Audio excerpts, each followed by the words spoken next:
Songbird, Kerri Ho from the songbird.tree.com, where we get grounded, take flight, and sing.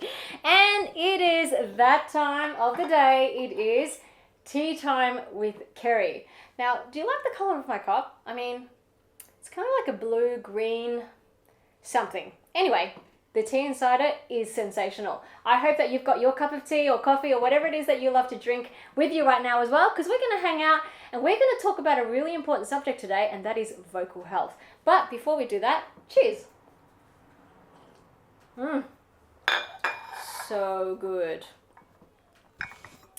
All right, so I thought I'd just share, just a few tips on vocal health today, because it's such an important subject. I mean, I struggled with this for many years, just being able to really maintain a healthy voice that not only, was able to sing, sustainably, but even talking, there was a time in my life where I just was not using the correct vocal technique for my voice. So it really was detrimental. And there was a point where, I actually lost my voice completely after trying to prepare for a very, very important gig. And it was devastating because I ended up needing to go into vocal therapy, and then for 3 months being ordered vocal rest. In other words, I was not allowed to sing or even talk for 3 months. And if you haven't already noticed, I love to do both of those things, so that was completely devastating for me. But what it did is it actually took me on this journey where I just sort of like in desperation, just passionately went on to pursue what is correct vocal technique. So I guess one of the first things that you really need to be mindful of when it comes to vocal health is that you are actually using correct technique when you are using your voice. And that's not only for singing, but it's also for speaking.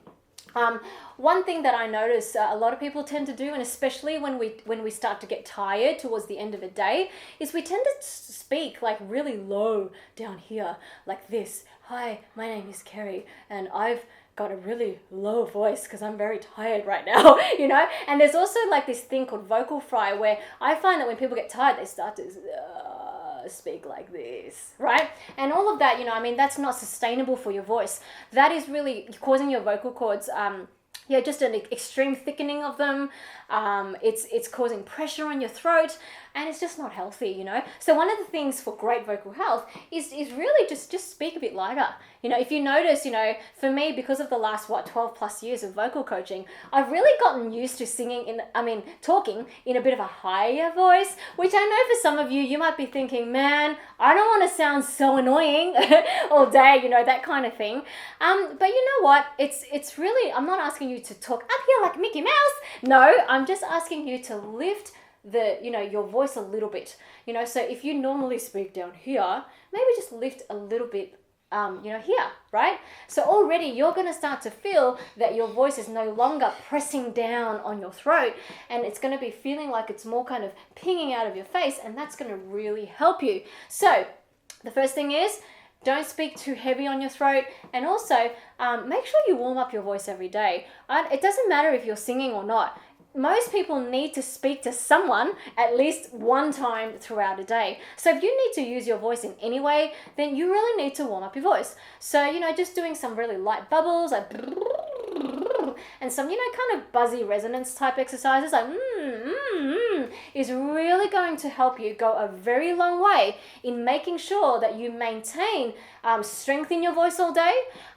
It's going to make sure that you don't use your voice incorrectly during the day, and therefore it's going to help you maintain very good vocal health, so that in the long run you're going to get to sing till you're 101. You're going to get to just really have a healthy voice as you go along in life.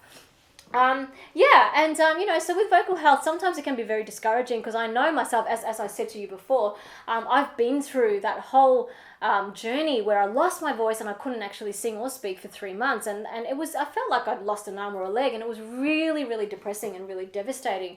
So if you happen to be in that position where you've suffered some sort of vocal fatigue or vocal damage, and you're kind of in the throes of recovery from that, first of all, do make sure you are seeing an ENT, an ear, nose and throat doctor as vocal specialist, in order to really help you get through this properly, because you don't want to exacerbate the problem any further by guessing and trying to solve your problem yourself. You need to go and see a specialist. But as you're going through this time, it's so important to stay positive. And I know it sounds trite. It's like, oh, stay positive, stay positive. But here's the thing. If you're negative about it, and if you continue to allow yourself to get down on yourself over this, it is just going to slow down your recovery.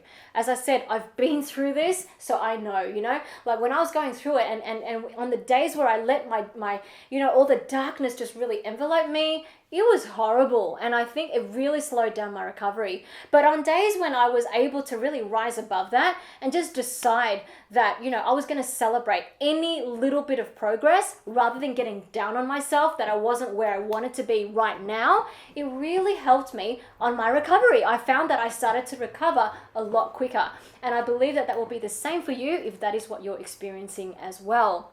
So there you go. I just wanted to share a few quick tidbits on vocal health to help you, to be able to sustain your voice for the long run, to be able to stay healthy so that you can continue to develop your voice.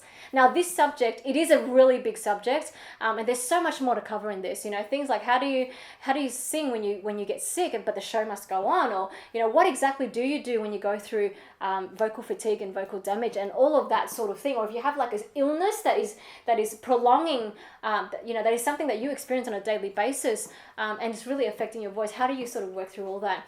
And this is a subject I'm very passionate about because I've gone through it. So I do cover this in great detail in my Vocal Revolution program. So I do encourage you, why don't you go and check that out? The program also will help you transform your voice and become the singer you have always dreamed of as well. And that is exactly what I want for you.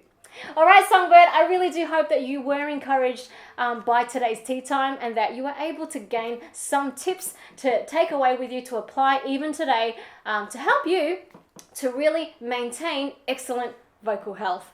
You know that I am always believing in you. So please continue to believe in yourself and get grounded, take flight, and sing. Now, I will see you next time. Bye.